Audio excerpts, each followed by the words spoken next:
Suatu hari sang Raja Hutan Singa sedang tidur di hutan. Sang Raja Hutan Singa memiliki postur besar dan kuat. Semua hewan yang ada di hutan pun takut pada singa, kecuali seekor tikus. Suatu ketika si tikus sedang bermain di dekat singa.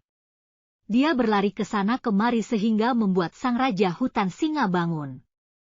Dan marah, sang Raja Hutan Singa mengangkat tikus ke mulutnya dan berkata, "Aku akan memakanmu." Si tikus itu berkata, "Tolong Tuan Singa, biarkan aku pergi. Aku temanmu.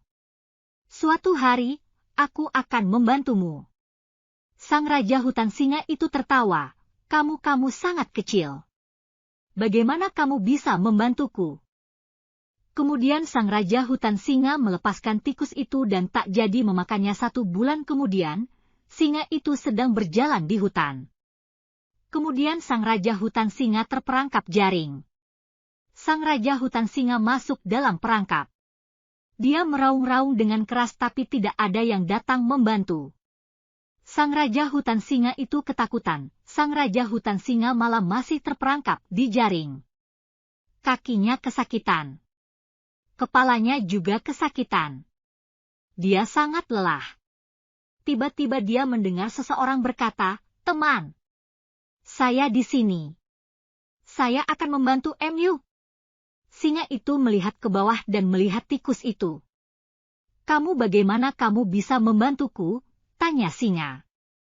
"Aku di pohon ini. Aku tidak bisa bergerak. Apa yang bisa kamu lakukan?" Tikus menggunakan giginya untuk memotong jaring. Dia kecil, tapi giginya sangat tajam. Kemudian, sang Raja Hutan Singa itu pun bisa bebas. Sang Raja Hutan Singa itu sangat senang. Dia berkata, "Terima kasih, tikus. Kamu adalah teman saya.